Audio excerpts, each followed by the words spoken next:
All right, welcome to Sparks, Nevada, site of the Tesla Gigafactory and our Tesla semi-truck factory as well. So, yeah, I can't believe it's been 5 years. So, we unveiled the Tesla Semi 5 years ago. It's been a lot that's happened since then, to say the least. So, we're incredibly excited tonight to actually deliver our first production Tesla semi-trucks.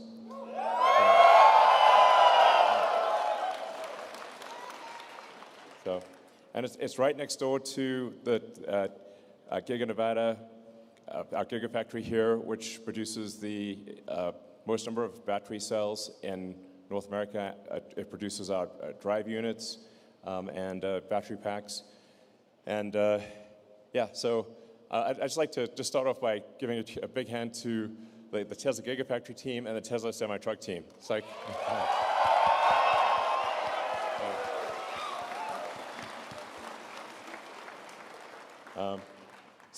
I think you've had a chance to tour the production line, so cool, right? Yeah, we're looking forward to actually delivering our first production trucks to PepsiCo. So this is going to be fantastic. Yeah, and also a huge thank you to all of our other customers. I mean, a lot's happened in the last 5 years. And our customers have been super loyal and supportive and stuck with us and been a huge part of our development. And we're excited to show everything that we've been doing off to everybody tonight. Yep. Great. So let's get started. Yeah, so... yeah, sorry for the delay. It's been like sheer amount of drama between this last 5 years ago and now is insane. A lot has happened in the world, but here we are, and it's real. So,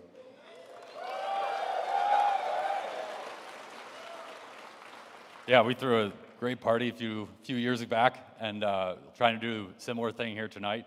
And Tesla's been growing like crazy. I mean, everybody here has been contributing towards the growth and unveiling awesome products and really scaling us to the point that now we can actually work on semi, and we're really excited to do that. But we've been working a little bit on the background, close to the chest, right level of priority, but made a lot of progress, incorporated a lot of things that we're going to talk about. And at the end of the day, we have not wavered from our mission to build the most compelling, greatest Class 8 truck in history. So we're going to keep putting our foot forward to do that, and yeah, it's pretty awesome.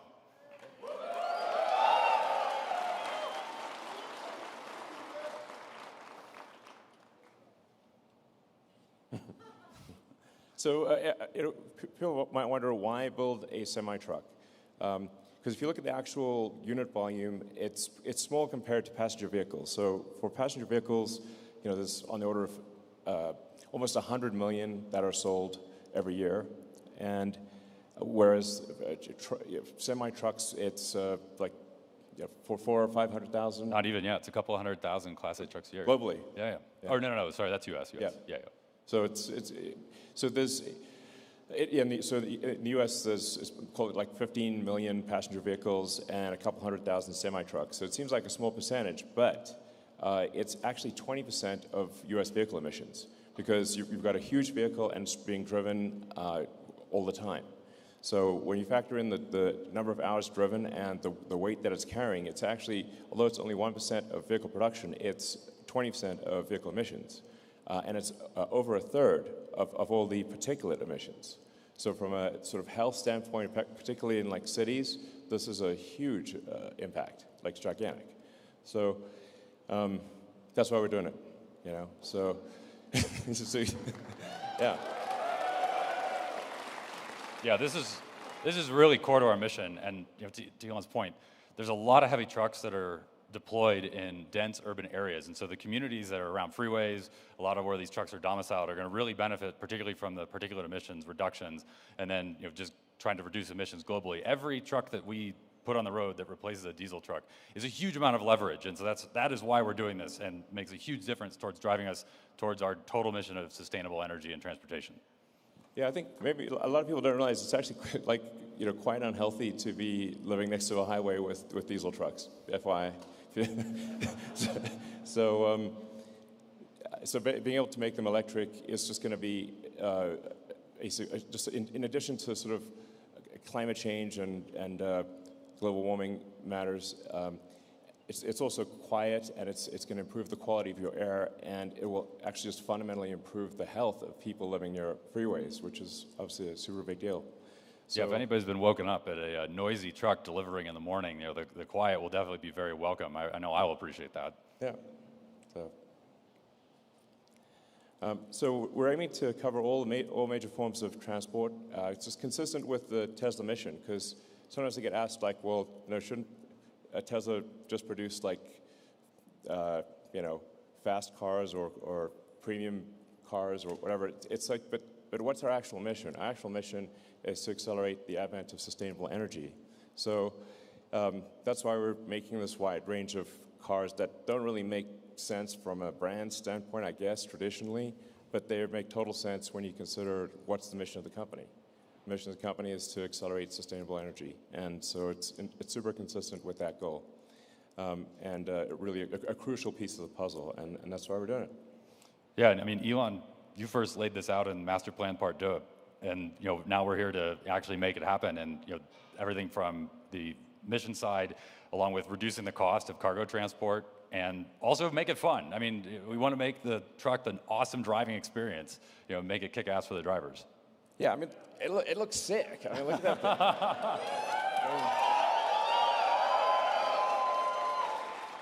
I mean, you want to drive that. I mean, that thing looks like it came from the future. It drives like it's like driving a Tesla, literally. It's fun. It looks awesome, and there's actually a big shortage of drivers. And so if you're a truck driver and you want the most badass rig on the road, this is it.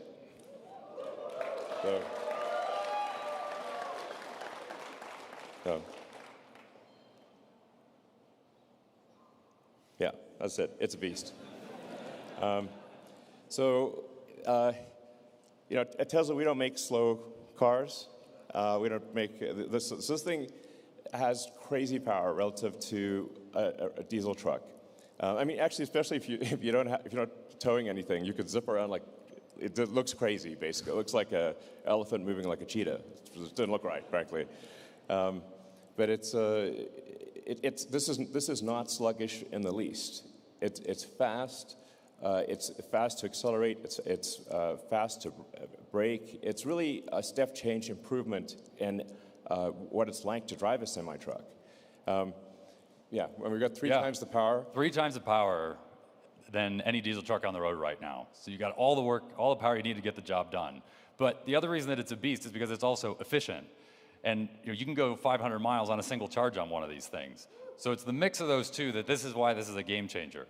And what's awesome is both of those are enabled by our new 1,000-volt powertrain, which is the first vehicle that we're doing with that.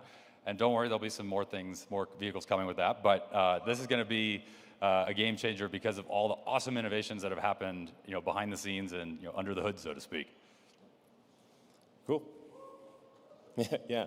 So we're obviously leveraging a ton of stuff that we've already done. So we've got it's now probably 51 billion miles driven. I don't know, there's more every day. So we're using our existing drive units, power electronics, infotainment, our super efficient heat pump, HVAC system, and state-of-the-art inverters. So we're able to leverage the existing powertrain and elements that are already made at volume in order to achieve extreme efficiency of cost and capability. So. Yeah, and it also means we get to leverage all the reliability that the active car fleet is doing. So we're accumulating all these miles, getting a ton of demonstrated learnings into the field, and we're going to go and put all these trucks into the world and get a lot of learnings as well, but we're coming off of a great launching pad with everything that's done in the rest of our products already. And it's also enabled because Tesla's got this full vertical integration on the software and the hardware side. So the teams that are working together to put all that together into one package, this is a huge win for all of our products, but particularly Semi. Lots of hardcore testing. So, one of the things about a commercial truck is that the reliability has to be extremely high. So it's got to be running continuously, can't break down. It's got to handle every kind of weather. uptime is super important for any kind of semi-truck. So we've tested durability in every kind of weather, every kind of environment. I mean, you could, yeah. Yeah, I mean, so even just, we've driven Donner, we'll talk a little bit more about that in a moment, but we've been through hot, cold, snow, rain. We've been putting this thing through all its paces in the lab as well as in the real world. You know, the simulation team has been doing an incredible job of being able to scale all of that, you know, in the virtual side. And the other thing is that we're going to take these and we're going to put our money where our mouth is. And we're going to put these on into our own fleet, into our own supply chain, and we're going to use this to transport goods between our factories and our suppliers, because we believe in it, not just from a mission perspective and a cost perspective, but because we want to close that feedback loop. We got to get that learning as fast as we can. We want it straight from the drivers, we want it straight from the service techs that are working on it. We're going to take all that data that's coming in and continue to refine the product and make it better, just like we do on the car side. Yeah, exactly. So to be clear, like these semi-trucks are running 24/7 between Sparks, technically in Sparks, not Reno, but most people will think of it as Reno Sparks, and Tahoe. And yeah, this is technically called the Tahoe Reno Industrial Complex, or TRIC. Now there's an interesting backstory about why it's called that. Very. Yeah. So, anyway, Tesla using the trucks continuously day and night between here and Fremont and back again is going to be a great test of the vehicle and will give us a great feedback loop for continuing to improve the product. So my click is sort of not working. There we go. All right. So yeah, we've got a tri-motor powertrain system. So we're using the carbon overwrap sleeve. So essentially, we're using the plaid Model S, Model X powertrain, but we're actually enabling two of the drive units to actually disconnect. So that they're not free spinning, so the efficiency is actually much greater in cruise. Yeah, this is really unique. I mean, we're going with a tri-motor system. One of them is constantly engaged, so that's for maximum efficiency. You're getting on the highway, that's doing the bulk of the work, and it's operating at the peak efficiency point of the entire drivetrain. And then the other two units are for torque and acceleration. So when the driver needs it to get their job done, whether that's getting out of a loading dock or it's on the road, they need to pass somebody, you're tackling a grade, you have the torque and power to do it. And the cool thing is that these are clutched automatically, so no driver input needed, but it's also seamless. So the highway efficiency unit is cruising along doing its thing, and if the driver puts their foot to the floor, the torque unit spin up, clutch engages, and takes over, and it does all of that before we've maxed out the torque on the efficiency unit, so it's completely smooth. There's no turbo lag or jerkiness or anything like that, no driver input needed. It's smooth, both in terms of acceleration and deceleration for regen. It's really cool happening all behind the scenes. Yeah, I mean, what I find actually really wild about this is that you can have a truck which is 82,000 pounds. And by the way, the reason we can actually do 82,000 pounds is that there's a 2,000 pound extra that's allowed by law for electric trucks. So you get a little bit of a advantage on the weight side. But you can basically pull 82,000 pounds at cruise using, and the only thing that's doing that is a tiny little motor on one axle. Oh, that big? Well, football size maybe? Yeah, you can carry it. Yeah. Like, it's like a, I mean, you can check it in your luggage. Good luck doing that with a diesel engine. And one of those is more powerful than a diesel. Yeah. Yeah, just that one little guy is more powerful than a regular diesel engine on a semi-truck. But I find it like amazing that this enormous thing can be pulled by something that you could carry in your hands. It's like, wow, that's power density. Yep. Yeah. So yeah, and then in terms of, we're putting this to use in the real world. Yeah.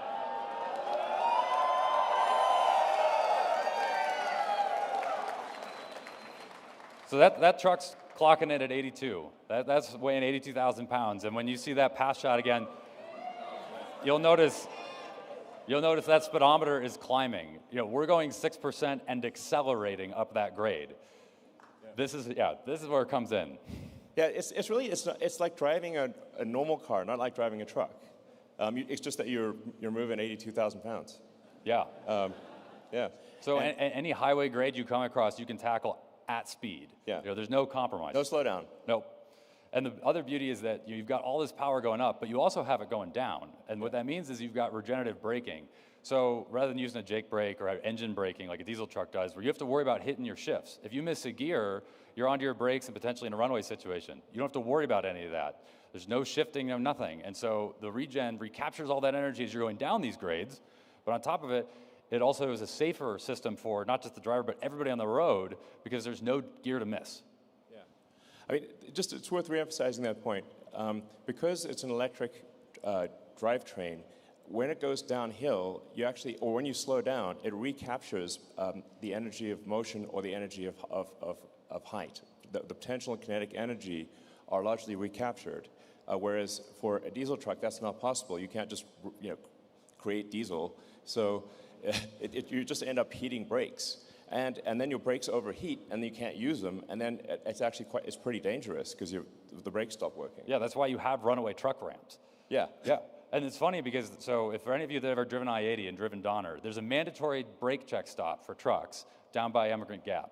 We've done this, and it's really funny because we'll go over the grade, we'll come down, and we just kind of pull to the side, and we're like, well, there's nothing to check. We've never used the things, and we just keep driving. Yeah. Yeah. And we get to the bottom of the hill, we have cold brakes. Yeah. That's like mind-blowing in the trucking world. So it's like insane, basically.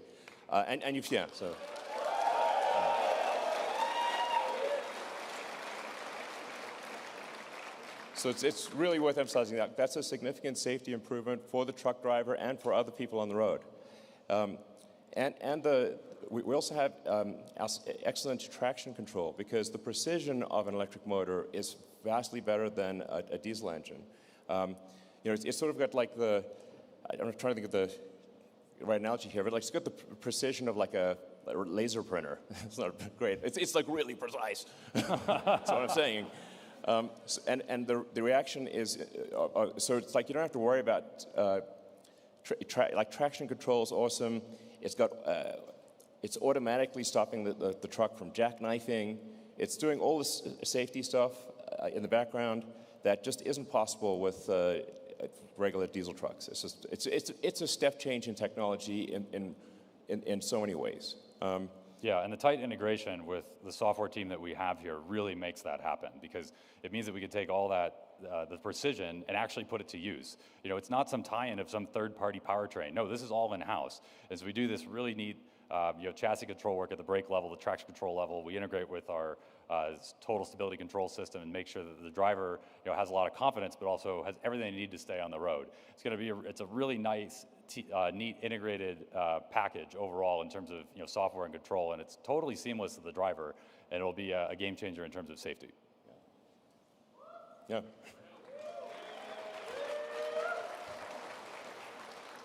So we talk power. You want to talk efficiency? Yeah, absolutely. So, some people out there say it can't be done. I don't know who might say that, but I've heard rumors. So we just did it. Yeah.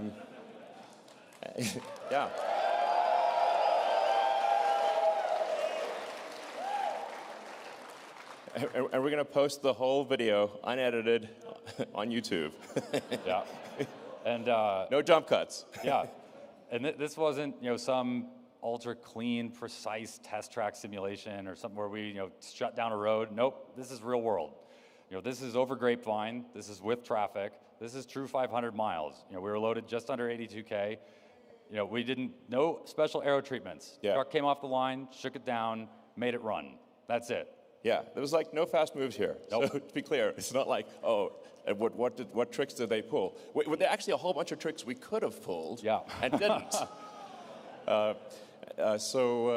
Like as Dan said, like no special aero treatment. Oh, and by the way, we should mention there was no charging. Like we charged the truck. Yeah, we didn't stop to charge. Single driver. One charge. Exactly. Yeah. Good point. Minor detail. Yeah, so it's not like 500 miles like with no load, with special aero and special everything. It's like fully loaded, going from the Bay Area, we actually had to like go a bit north to get to, actually to get to 500 miles because LA to the Bay Area is less than that. Well, we went all the way to San Diego here. So we stretched out on the southern end. And I mean, do you want to see on the video? I mean, we have the proof. Absolutely. So it's only 8 hours long, so. Yeah, buckle in. Don't worry, we brought lots of snacks. Yeah. But yeah, standard trip. Down the 5, up Grapevine, through LA, traffic, construction. We got the bypass on the way station, but running full 80 or just under 82, full deliveries, nothing to hide. Yeah. So. Yeah, real world. It's We did take one restroom break for. There is a required mandatory 30-minute break within the first 8 hours of operation. Okay. Took a small restroom break, but that was it. Yep. All right. Cool.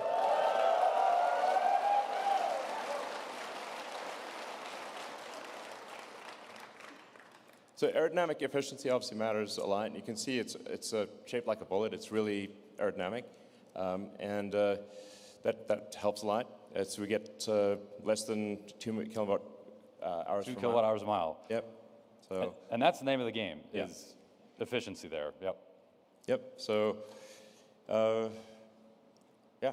I mean, it's really efficient in every way, and. I mean, the team's done a lot of awesome work. I mean, we went into the wind tunnel with this really cool model, rolling road, the whole 9 yards, and pulled in a lot of learnings and all of our features from the car side that give us such great real-world efficiency there, and really want to make sure that the truck and the trailer have to work together. This is a combination. This is not just the truck. If you optimize one, you actually might disrupt the whole combination.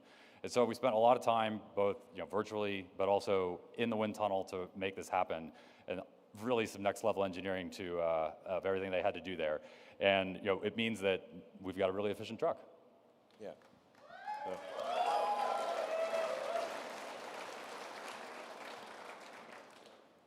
As I said, it's as easy to drive as a Model 3. So it's with basically no training, you can drive this. You have to think bigger when you're driving it. But it's not it's not hard to drive. It's really easy. And we put the seat in the center for max visibility. Low floor, you can stand up in the cabin.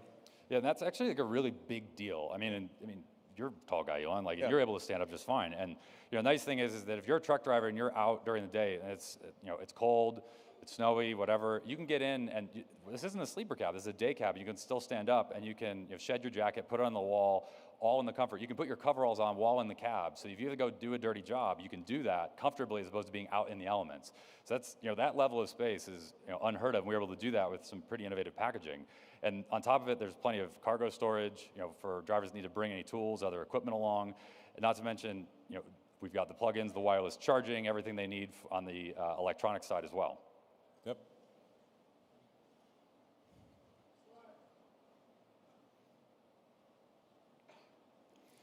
Yeah, so we've got efficiency in every aspect of the vehicle. I've got one-touch suspension dump, so it's very easy to attach to the trailer. It saves time and money. The fleet's more efficient, and the driver's home sooner. Yeah, I mean, really, we're trying to extend the idea of this efficiency from not just while you're on the road, but into the yard as well. That's before and after the truck has done its job on the road, because that means that drivers at the end of the day are spending less time at the yard and they're getting home earlier, and it makes their lives easier. We got a light test that's easy to execute, helps with compliance. There's all these little things that the design team really spent their time researching. They did ride-alongs, they studied, they did all this work. It was really cool to watch them put. I think they even took a bunch of the various cups and put them in CAD, and you'll see them put them in various cup holder sizes and places. They'll mock up a bag. They'll do all kinds of neat stuff to understand how a driver works throughout the day, and it means that they'll have a more efficient experience overall.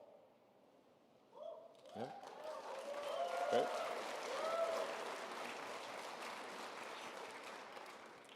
Obviously, to charge a truck like this quickly, you need a high-power charger. So we developed a megawatt class charger, as it's capable of charging at a megawatt to DC. Yeah. And it's our next generation immersive cooling, so it's liquid cooled, so you don't need a gigantic elephant trunk of a cable. You can actually have a small cable, and that cable delivers a megawatt. Yeah, with 3x the current density. I mean, this is really cool stuff. I mean, you're actually immersing the conductor in the coolant, this water-based coolant that we have, and we're then doing some really neat isolation monitoring on the back end to ensure that it's safe and delivering that it needs to. But it means that we can really shove a lot of current in a very, very small place. So, for those that have worked and charged their cars on a V3 supercharger and the cable's nice and maneuverable, it's the same thing here, but now we're just shoving a megawatt through it instead. So, this is key for high power applications like semi, but you want to tell them or do you want me to tell them? Yeah, I mean, it's going to be used for Cybertruck too. Yeah. So this is coming to our superchargers next year. Yeah. Yeah.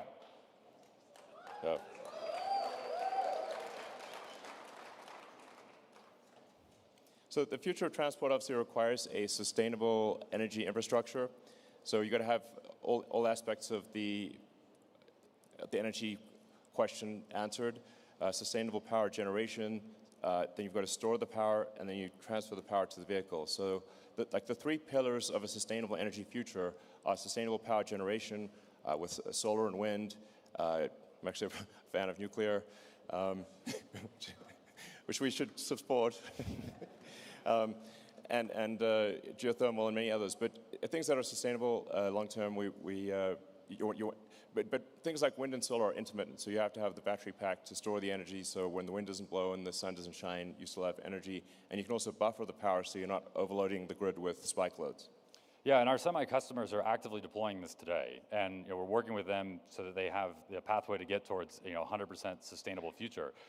But we have all of this at our disposal, commercial solar and Megapack, and the Megapack is great because not only can it do things like peak shaving or some of the other energy modulation, but it also provides a form of redundancy and backup. I mean, if we're going to ask a fleet to take on these trucks and run them, they need to ensure that they're going to be able to charge them and keep their fleet running in the event of a power outage, and that's one of the things that we can do with the Megapack on site as well.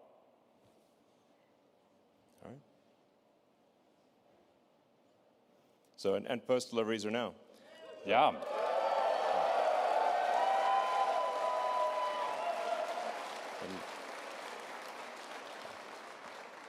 So we'd just like to thank PepsiCo.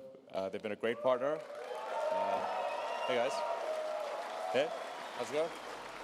Thank you. Hey, how's it going?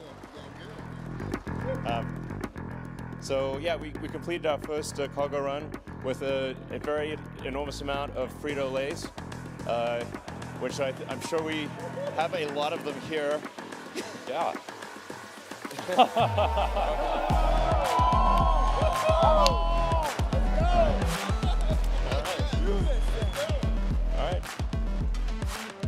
And yesterday, we were actually able to complete our first delivery, compliments of Frito-Lay.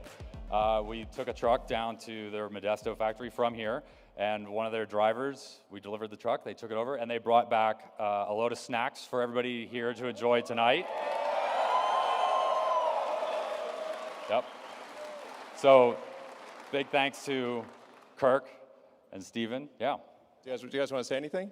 Yes. Okay. All right. Look, nothing like this happens without amazing people. And so I just want to thank the people that spent countless hours to make this a reality. That's it. The people.